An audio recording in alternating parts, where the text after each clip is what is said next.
అందరికీ నమస్కారం మిత్రమా. లక్ష్యాలు, స్పష్టీకరణలు, విలువలు. ఇందులో మొదటి ప్రశ్న, జ్ఞానరంగంలోని 6 లక్ష్యాలకు సంబంధించి సవరించిన జ్ఞానరంగంలో 3 మార్పులు చేయడం జరిగింది. ఆ మార్పులకు సంబంధించి సరికానిది అని అడిగాడు. జ్ఞానరంగంలోని 6 లక్ష్యాలకు సంబంధించి 3 మార్పులు చేశారు. జ్ఞానరంగంలో 6 లక్ష్యాలు ఏంటి అంటే జ్ఞానము, అవగాహన, వినియోగము, విశ్లేషణ, సంశ్లేషణ, మూల్యాంకనం. వాటిని సవరించిన జ్ఞానరంగం, రివైజ్డ్ బ్లూమ్స్ టాక్సానమీ. జ్ఞానాత్మక రంగాన్ని బ్లూమ్స్ వర్గీకరించాడు. రివైజ్డ్ బ్లూమ్స్ టాక్సానమీ సవరించిన జ్ఞానాత్మక రంగాన్ని బ్లూమ్స్ శిష్యులైన ఆండర్సన్, క్రాత్హాల్ వర్గీకరించారు. అలా వర్గీకరించినప్పుడు జ్ఞానరంగాన్ని చూసుకొని 3 మార్పులు చేయడం జరిగింది. ఆ మార్పులు ఏంటి అంటే, మొదటిది పదజాలంలో మార్పు, రెండవది ప్రాధాన్యతలో మార్పు, నిర్మాణంలో మార్పు. పదజాలంలో మార్పు అంటే ఇక్కడ జ్ఞానము అనేది సవరించిన జ్ఞానాత్మక రంగానికి వచ్చేసరికి జ్ఞాపకంలో ఉంచుకోవడం అయింది. ఇక్కడ అవగాహన అక్కడికి వచ్చేసరికి అవగాహన చేసుకోవడం. ఇక్కడ వినియోగం అక్కడికి వచ్చేసరికి వినియోగించడం, పదజాలంలో మార్పు. ప్రాధాన్యతలో మార్పు, జ్ఞానాత్మక రంగంలో అత్యున్నత స్థాయి ఏంటి అంటే మూల్యాంకనం. సవరించిన జ్ఞానాత్మక రంగానికి వచ్చేసరికి అత్యున్నత స్థాయి ఏమవుతుందంటే ఉత్పత్తి చేయడం, సృష్టించడం లేదా ఉత్పత్తి చేయడం. ఇలా పదజాలంలో మార్పు, ప్రాధాన్యతలో మార్పు, నిర్మాణంలో మార్పు వచ్చింది. కానీ వినియోగంలో మార్పు అనేది లేదు. 3 మార్పులే కనపడ్డాయి. సో ఇక్కడ మనకి సంబంధించి సరికానిది అన్నాడు కాబట్టి వినియోగంలో మార్పు సరికాదు. రైట్. క్రింది వాటిలో మానసిక చలనాత్మక రంగానికి సంబంధించినది అని పాజిటివ్ అడిగారు. చూడండి, మానసిక చలనాత్మక రంగం అనుప్రయుక్తం, లాక్షణీకరణం, దృక్పథం, స్వాభావీకరణం అన్నాడండి. ఎస్, మనకి 3 రంగాలు ఉన్నాయి. 3 రంగాల్లో జ్ఞానాత్మక రంగంలో 6 అంశాలు, భావావేశ రంగంలో 5 అంశాలు, మానసిక చలనాత్మక రంగంలో 5 అంశాలు ఉన్నాయి. అందులో సంబంధించినది ఏది? అనుప్రయుక్తము అన్నాడు. అనుప్రయుక్తం అంటే గుర్తుపెట్టుకోండి, అనుప్రయుక్తము అంటే వినియోగము అని అర్థం మిత్రమా. వినియోగం. మరి వినియోగం అనేది ఎక్కడుంది? జ్ఞానాత్మక రంగంలో ఉంటుంది. ఇక లాక్షణీకరణం దేనికి పేరు అంటే శీలస్థాపనానికి లాక్షణీకరణం అని పేరు. మరి శీలస్థాపనం ఎక్కడ ఉంటుందంటే భావావేశ రంగంలో ఉంటుంది. ఇక దృక్పథం అన్నాడు. దృక్పథం అంటే యాటిట్యూడ్, వైఖరి. ఆ వైఖరి దేనికి సంబంధించిందంటే ఇది కూడా భావావేశ రంగానికే సంబంధించింది. అభిరుచి, వైఖరి, ప్రశంస అనేవి కూడా భావావేశ రంగానికి సంబంధించినవి. సో స్వాభావీకరణము అంటున్నాడు. స్వాభావీకరణము అంటే సహజీకరణం. మానసిక చలనాత్మక రంగంలో 5 అంశాలు ఉన్నాయి. అనుకరణ, హస్తలాఘవం, సునిశ్చితత్వం, సమన్వయం, సహజీకరణం. ఆ సహజీకరణకి మరో పేరు ఏంటి అంటే స్వాభావీకరణం. సో మానసిక చలనాత్మక రంగానికి సంబంధించినది ఏది అంటే స్వాభావీకరణం. ఎస్. నెక్స్ట్ వన్, గణితం ద్వారా పెంపొందే విలువలు. మనం లక్ష్యాలు, స్పష్టీకరణలు, విలువలు అనుకున్నాం కాబట్టి గణితం ద్వారా పెంపొందే విలువలు ఏమున్నాయి? గణితం ద్వారా పెంపొందే విలువలు: విచక్షణ, సృజనాత్మకత, సునిశ్చితత్వం, సరళత లేకపోవడం, ఆత్మవిశ్వాసం, అనైతికత, భయాత్మక స్వభావం, ఆందోళన అని ఉంది. చూడు మిత్రమా, గణితం ద్వారా పెంపొందించే విలువలు భయాత్మక స్వభావం, ఆందోళన, ఇవి అసలు విలువలే కాదు. ఆత్మవిశ్వాసం, అనైతికత. గణితం ద్వారా ఆత్మవిశ్వాసం పెంపొందుతుంది, కానీ అనైతికతకు అవకాశం లేదు. సునిశ్చితత్వం, సరళత లేకపోవడం. సునిశ్చితత్వం ఉంటుంది, సరళత ఉంటుంది, కానీ ఇక్కడ ఏమన్నాడు? సరళత లేకపోవడం అన్నాడు. ఆ తర్వాత మొదటిది విచక్షణ, సృజనాత్మకత అన్నాడండి. విచక్షణ, సృజనాత్మకత. సో గణితం ద్వారా పెంపొందే విలువలు ఏవి అంటే విచక్షణ, సృజనాత్మకత. ఎస్. నెక్స్ట్, క్రింది వాటిలో వ్యతిరేక వాక్యం అంటే సరికానిది అని అడుగుతున్నాడు. చూడండి మిత్రమా, ఇక్కడ క్రింది వాటిలో వ్యతిరేక వాక్యం అంటే సరికానిది ఏది అని అడుగుతున్నాడు. ఎస్. మొదటిది, బోధించే విషయాన్ని బట్టి మారేవి లక్ష్యాలు, బోధనకు ముందు ఉపాధ్యాయుడు నిర్ణయించుకునేవి లక్ష్యాలు, ఉద్దేశాలు సాధించడానికి సోపానాలు లక్ష్యాలు, గమ్యాలు సాధించుకుంటూ పోతే నెరవేరేవి లక్ష్యాలు. ఇందులో సరికానిది ఏది అన్నాడు. చూడండి, ఇప్పుడు బోధించే విషయాన్ని బట్టి మారేవి లక్ష్యాలు. ఎస్, సరైనది ఇది. ఎందుకంటే బోధించే విషయాన్ని బట్టి ఆ పాఠ్యాంశం యొక్క లక్ష్యాలు మారిపోతాయి. మనం తినే ఆహారం అనే విషయానికి ఒక రకమైన లక్ష్యాలు, మనం తాగే నీరు అనే విషయానికి మరో రకమైన లక్ష్యాలు, మనం ధరించే దుస్తులు అనే విషయానికి మరో రకమైన లక్ష్యాలు, మానవ శరీరం అనే దాన్ని అనే పాఠ్యాంశానికి మరో రకమైన లక్ష్యాలు. అంటే విషయాన్ని బట్టి లక్ష్యాలు మారుతుంటాయి. ఓకే, ఇది కరెక్ట్. 2, బోధనకు ముందు ఉపాధ్యాయుడు నిర్ణయించుకునేవి లక్ష్యాలు. ఎగ్జాక్ట్లీ. తరగతి గదికి వెళ్ళడానికంటే ముందు ఉపాధ్యాయుడు విద్యార్థికి ఏమైతే బోధించాలనుకుంటాడో, ఏమైతే సాధించాలనుకుంటాడో, ఏమైతే నేర్పించాలనుకుంటాడో అవే లక్ష్యాలు. ఎప్పుడు? తరగతి గదికి వెళ్ళడానికంటే ముందు నేను నా విద్యార్థులకు ఇదిగో ఇవి నేర్పిస్తాను అనుకున్నాడు, అవే లక్ష్యాలు. Yes, exactly. ఇక ఉద్దేశాలు సాధించడానికి సోపానాలు లక్ష్యాలు. ఉద్దేశాలు సాధించడానికి సోపానాల లక్ష్యాలు గమ్యాలు సాధించుకుంటూ పోతే నెరవేరేవి లక్ష్యాలు అన్నాడు. మరి ఉద్దేశాలు సాధించడానికి సోపానాలు లక్ష్యాలు ఇవి ఎలా ఉంటాయంటే UNESCO hand book for science teacher ప్రకారం గమనించండి మిత్రమా. UNESCO hand book for science teacher ప్రకారం యునెస్కో అనే సంస్థ ఇలా చెప్పిందండి. యునెస్కో గమ్యాల నుండి ఉద్దేశాలు, ఉద్దేశాల నుంచి లక్ష్యాలు ఉద్భవిస్తాయి అని చెప్పడం జరిగింది. గమ్యాల నుండి ఉద్దేశాలు, ఉద్దేశాల నుంచి లక్ష్యాలు ఉద్భవిస్తాయి. అంటే ఇప్పుడు దీన్ని బట్టి ఎలా ఉంటుందంటే గమ్యాల నుండి ఉద్దేశాలు, ఉద్దేశాల నుంచి లక్ష్యాలు. అంతిమ స్థానాన్ని సూచించేవి గమ్యాలు, శాస్త్ర ప్రాధాన్యతను ఇచ్చేవి ఉద్దేశాలు, పాఠ్యాంశానికి సంబంధించినవి లక్ష్యాలు. అంటే ఇప్పుడు దీన్ని మనం ఎలా వివరిస్తామంటే గమ్యాల యొక్క విపులీకరణల ఉద్దేశాలు. అంటే గమ్యాన్ని ఎక్స్టెండ్ చేస్తే గమ్యాల యొక్క విపులీకరణలు ఉద్దేశాలు, ఉద్దేశాల యొక్క విపులీకరణల లక్ష్యాలు, ఉద్దేశాల యొక్క విపులీకరణల లక్ష్యాలు. లక్ష్యాలు సాధించుకుంటూ పోతే నెరవేరేవి ఉద్దేశాలు, ఉద్దేశాలు సాధించుకుంటూ పోతే నెరవేరేవి గమ్యాలు. గమ్యాలు సాధించడానికి సోపానాలు ఉద్దేశాలు, ఉద్దేశాలు సాధించడానికి సోపానాలు లక్ష్యాలు, లక్ష్యాలు సాధించడానికి సోపానాలు స్పష్టీకరణలు. దీన్ని చూడండి ఎన్ని ప్రశ్నలు మనకు తయారవుతున్నాయి. ఇదే structure. UNESCO hand book for science teacher ఏం చెప్తుందంటే గమ్యాల నుండి ఉద్దేశాలు, ఉద్దేశాల నుంచి లక్ష్యాలు ఉద్భవిస్తాయి. సో గమ్యాల యొక్క విపులీకరణల ఉద్దేశాలు, ఉద్దేశాల యొక్క విపులీకరణల లక్ష్యాలు, లక్ష్యాలు సాధించుకుంటూ పోతే నెరవేరే ఉద్దేశాలు, ఉద్దేశాలు సాధించుకుంటూ పోతే నెరవేరేవి గమ్యాలు,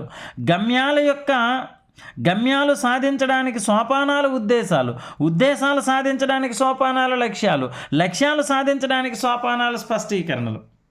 ఇది అయితే మనకి ఇక్కడ ఏం అడగబడింది చూడండి. మనకి ఇక్కడ ఏమి ఇచ్చాడంటే ఉద్దేశాలు సాధించడానికి సోపానాలు లక్ష్యాలు అన్నాడు. సో ఇక్కడ గమ్యాలు ఉద్దేశాలు లక్ష్యాలు ఉంటాయి. సో ఈ ఉద్దేశాలు సాధించడానికి సోపానాలు ఏమవుతాయి? లక్ష్యాలు. కాబట్టి ఇది సరైనది. ఇక లాస్ట్ వన్, గమ్యాలు సాధించుకుంటూ పోతే నెరవేరేవి లక్ష్యాలు. ఇక్కడ గమ్యం ఉంటుంది కాబట్టి గమ్యాలు సాధించుకుంటూ అంటే ఇక్కడ లక్ష్యం ఉండాలి. చూడండి ఇక్కడ గమ్యము పైన గమ్యము, ఉద్దేశము, లక్ష్యం ఉంది. ఇక్కడ ఏమి ఇచ్చాడు? గమ్యాలు సాధించుకుంటూ పోతే నెరవేరేవి లక్ష్యాలు అన్నాడు. కానీ గమ్యాలు సాధించుకుంటూ పోతే అంటే ఇక్కడ లక్ష్యం ఉండాలి. అది తప్పు ఇప్పుడు. ఎందుకంటే లక్ష్యాలు ఎక్కడున్నాయి? గమ్యాల కంటే ఉద్దేశాలు చిన్నవి, ఉద్దేశాల కంటే లక్ష్యాలు చిన్నవి. కానీ గమ్యాలు సాధించుకుంటూ పోతే కాదు, లక్ష్యాలు సాధించుకుంటూ పోతే ఉద్దేశాలు, ఉద్దేశాలు సాధించుకుంటూ పోతే గమ్యాలు. కాబట్టి ఇలా అవుతుంది. కాబట్టి ఈ 4వది సరైనది కాదు మిత్రమా. రైట్. జార్జ్ పోలియా ప్రకారం 5th వన్ చూడండి. జార్జ్ పోలియా ప్రకారం గమ్యాలు ఎన్ని రకాలు అన్నాడు. మన కొత్త సిలబస్ డ్రాఫ్ట్ కాపీ ప్రకారం జార్జ్ పోలియా అనే ఒక విద్యావేత్త ప్రకారం గమ్యాలు ఎన్ని రకాలంటే 2 రకాలండి. సంకుచిత గమ్యాలు, బౌద్ధిక గమ్యాలు. అవే ఉన్నత గమ్యాలుగా చెప్పబడతాయి. సో జార్జ్ పోలియా ప్రకారం గమ్యాలు ఎన్ని రకాలంటే 2 రకాలు, ఉన్నత గమ్యాలు, సంకుచిత గమ్యాలుగా చెప్పబడతాయి. 6, ఉపాధ్యాయుడి వలన ప్రేరణ పొందిన విద్యార్థి తన రాష్ట్రంలోని చారిత్రక కట్టడాల విషయాన్ని సేకరించి పాఠశాల బులెటిన్ బోర్డులో ప్రదర్శించాడు.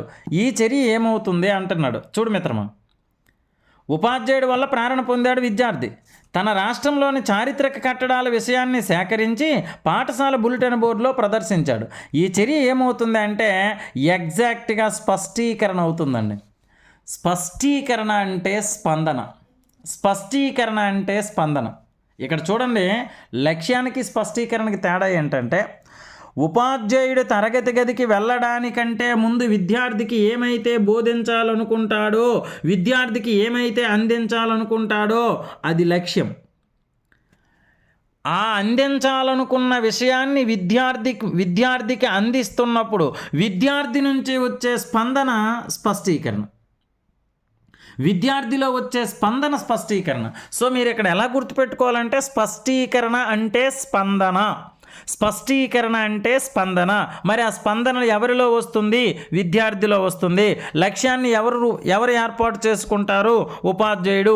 స్పష్టీకరణ ఎవరిలో బయటకు వస్తుంది? విద్యార్థిలో. మరి విద్యార్థి స్పందించాడు, ఇదిగో ఇక్కడ ఉపాధ్యాయుడు వల్ల ప్రేరణ పొంది విద్యార్థి దాన్ని తీసుకొచ్చి సేకరించి బులెటిన్ బోర్డులో ప్రదర్శించాడు అంటే విద్యార్థి స్పందించాడు. కాబట్టి ఇదేమవుతుందంటే స్పష్టీకరణ. అంతే. రైట్. 7th, ఇందులో ఒకటి మానసిక చలనాత్మక రంగానికి సంబంధించినది. మానసిక చలనాత్మక రంగానికి సంబంధించినది ఏది?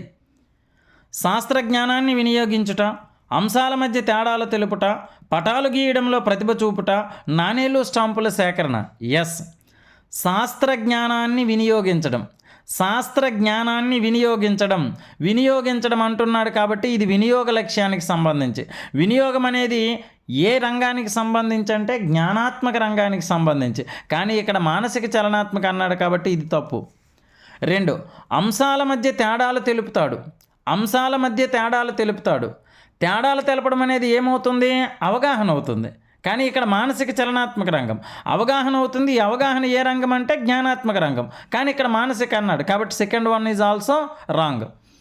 పటాలు గీయడంలో ప్రతిభ చూపుతాడు. ఎస్, పటాలు గీయడంలో ప్రతిభ చూపుతాడు అంటే వాడికి చిత్రలేఖన నైపుణ్యం ఉన్నట్టు. పటాలు గీయడంలో ప్రతిభ చూపుతున్నాడంటే బొమ్మను అందంగా గీస్తున్నాడు, వేగంగా గీస్తున్నాడు, సులువుగా గీస్తున్నాడు, చక్కగా గీస్తున్నాడు. ఇలా గీస్తున్నాడు అంటే వాడికి చిత్రలేఖన నైపుణ్యం ఉన్నట్టు. నైపుణ్యం అనేది ఏ రంగానికి సంబంధించిందంటే మానసిక చలనాత్మక రంగం. కాబట్టి ఇదే సరైనది. అండ్ 4th వన్ ఈజ్ నాణేలు స్టాంపుల సేకరణ. నాణేలు స్టాంపులు సేకరిస్తున్నాడు అంటే ఇది వాడి అభిరుచి, ఆసక్తి. మరి అభిరుచి అనేది ఏ రంగానికి సంబంధించిందంటే భావావేశ రంగం. ఇది కూడా కాదు. సో మానసిక చలనాత్మక రంగం అన్నాడు కాబట్టి దానికి సరైన సమాధానం పటాలు గీయడంలో ప్రతిభ చూపటం. ఎస్. 8th వన్, రైట్ మిత్రమా. సాంఘిక శాస్త్ర ఉపాధ్యాయుడు సప్లై డిమాండ్ పాఠ్యాంశాన్ని బోధించిన తరువాత ఎం అనే విద్యార్థి వాటి అంశాలను తూచా తప్పకుండా అప్పచెప్పితే ఎన్ అనే విద్యార్థి వాటి మధ్య తేడాలు స్వయంగా తెలియజేశాడు. అయితే ఎంఎన్ విద్యార్థుల స్థాయిలు ఎలా ఉన్నాయి? ఎక్సలెంట్ బిట్ ఇది ప్రీవియస్ బిట్ కూడానండి. రైట్, చూడండి. సాంఘిక శాస్త్ర ఉపాధ్యాయుడు సప్లై డిమాండ్ పాఠ్యాంశం బోధించిన తర్వాత ఎం అనే విద్యార్థి వాటి అంశాలు ఉపాధ్యాయుడు ఎలాగైతే చెప్పాడో ఉన్నది ఉన్నట్టే తూచా తప్పకుండా అప్పచెప్పాడు.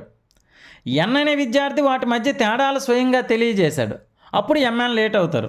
ఎస్, ఉపాధ్యాయుడు చెప్పింది ఉన్నది ఉన్నట్టు మెదడులో దాగి ఉన్న అంశాన్ని యథాతథంగా బయటకు తీస్తే అది జ్ఞానము. సో ఎం అనే విద్యార్థి అంశాలను తూచా తప్పకుండా అప్పచెప్పాడు. సో యథాతథంగా ఉన్నది ఉన్నట్టుగా బయటకు తీసుకొచ్చాడు కాబట్టి దానికి పెట్టిన పేరు జ్ఞానము. ఎం జ్ఞానము. వాటి మధ్య తేడాలు తెలుపుతాడు. తేడాలు తెలపడం అనేది మనకు తెలుసు, అవగాహన. మరి ఎన్ అనేది అవగాహన. ఎం జ్ఞానము, ఎన్ అవగాహన. ఎక్కడ ఉందో చూడండి. Yes, first one is right answer. M జ్ఞానము, ఎన్ అవగాహన. Right.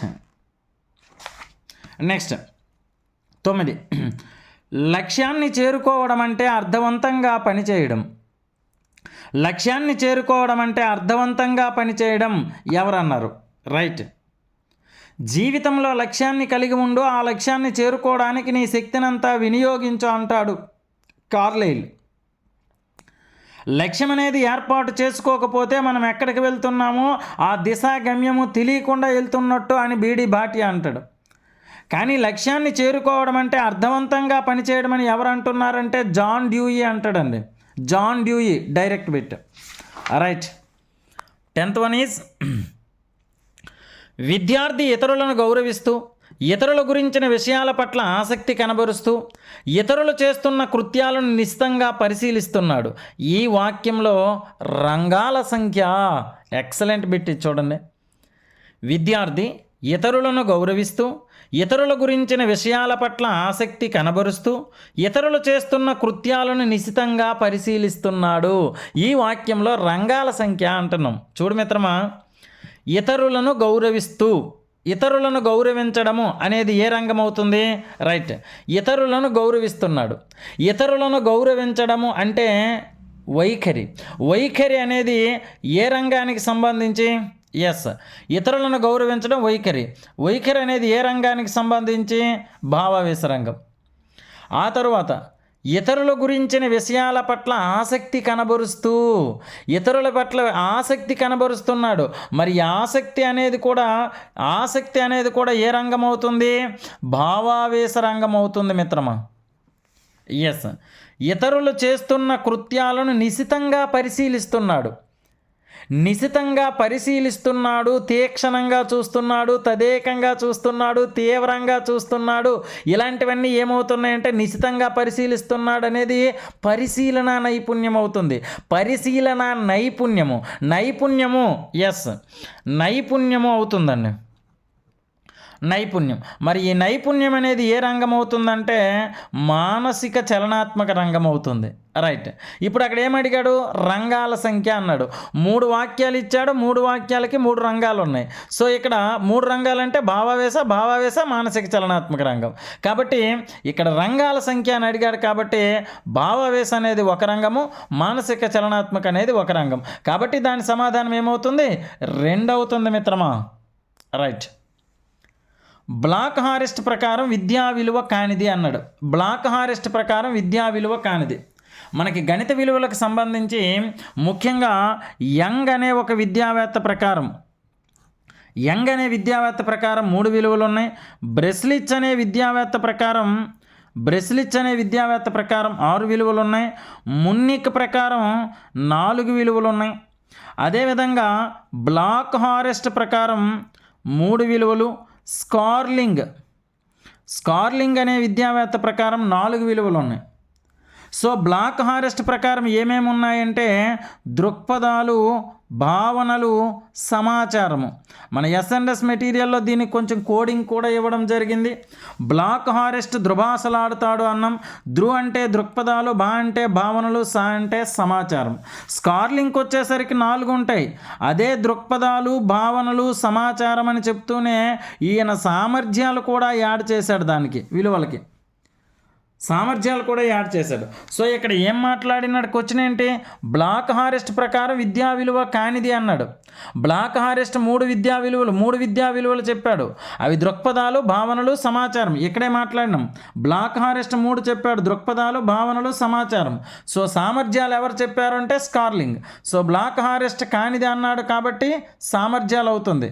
Right, 4th one is right answer 11కి. ఇక చూడండి, లాస్ట్ వన్ అవగాహన స్పష్టీకరణ. అవగాహన స్పష్టీకరణ. ఇక్కడ వీక్లీ 12 ప్రశ్నలు మాత్రమే ఇస్తున్నాం. ఎందుకంటే టెట్ పరీక్ష ముందుంది కాబట్టి టెట్లో ట్రై మెథడ్స్కి 12 ప్రశ్నలు 12 మార్కులు కాబట్టి 12 ఇస్తున్నాం. ఆఫ్టర్ దట్ డిఎస్సి వచ్చినప్పుడు 24 ప్రశ్నలు ఉంటాయి కాబట్టి అక్కడ 24 ఇవ్వడం జరుగుతుంది మిత్రమా. రైట్, అవగాహన స్పష్టీకరణ జాగ్రత్తగా గమనించండి. అవగాహన స్పష్టీకరణ. మొంతా తుఫాను బాధితుల పట్ల సానుభూతి చూపించడం, మొంతా తుఫాన్ సహాయక చర్యల్లో ఆసక్తిగా పాల్గొనడం, మొంతా తుఫాన్ ముందస్తు ప్రణాళికలో ప్రభుత్వ తీరును అభినందించడం, మొంతా తుఫాను తీవ్రతను సొంత మాటల్లో వివరించడం అని ఉంది. ఇక్కడ ఏమడిగాడు? అవగాహన స్పష్టీకరణ అన్నాడు. మరి ఈ 4గింట్లో అవగాహన లక్ష్యం ఎక్కడ నెరవేరుతుంది విద్యార్థికి? మొంతా తుఫాన్ బాధితుల పట్ల సానుభూతి చూపించడం. సానుభూతి చూపిస్తున్నాడు అంటే ఇది వైఖరి అనే లక్ష్యం. మొంతా తుఫాను సహాయక చర్యల్లో ఆసక్తిగా పాల్గొంటున్నాడు. ఆసక్తిగా పాల్గొనడం అంటే ఇది అభిరుచికి సంబంధించింది. సో ఇక్కడ వైఖరి అనే లక్ష్యం బయటపడుతుంది, ఇక్కడ అభిరుచి అనే లక్ష్యం బయటపడుతుంది. ఇక మొంతా తుఫాను ముందస్తు ప్రణాళికలో ప్రభుత్వ తీరును అభినందించడం. మొంతా తుఫాన్ను ఎదుర్కోవడానికి ముందస్తు ప్రణాళికను అద్భుతంగా రచించింది ప్రభుత్వం. ఆ ప్రభుత్వ తీరును అభినందించాడు అంటే ఇక్కడ ప్రశంసించాడు. ఎస్, ప్రశంస లక్ష్యం బయటకు వస్తుంది. ఇక మొంతా తుఫాన్ తీవ్రతను సొంత మాటల్లో వివరించడం, సొంత మాటల్లో వివరిస్తున్నాడు, వర్ణిస్తున్నాడు అంటే అది అవగాహనకు సంబంధించిన స్పష్టీకరణ. కాబట్టి 12వ దానికి సమాధానం 4 అవుతుంది. రైట్ మిత్రులారా, ఇది లక్ష్యాలు, స్పష్టీకరణలు, విలువలకు సంబంధించి. ఇది మన మిత్రులు ఎవరైనా ఉంటే వాళ్ళకి షేర్ చేయండి. వీలైతే షేర్ చేయడం అయితే మర్చిపోవద్దు. ఎవరైనా దీని ద్వారా కొద్దో గొప్ప లబ్ధి పొందాలనే నా ఈ చిన్న ప్రయత్నం. వీలైతే షేర్ చేయండి, సబ్స్క్రైబ్ చేయడం కూడా మర్చిపోవద్దు. రైట్, అవకాశం ఉంటే సబ్స్క్రైబ్ చేయండి మిత్రమా. రైట్, మళ్ళీ ఒక పేపర్తో మళ్ళీ కలుద్దాం. Thank you.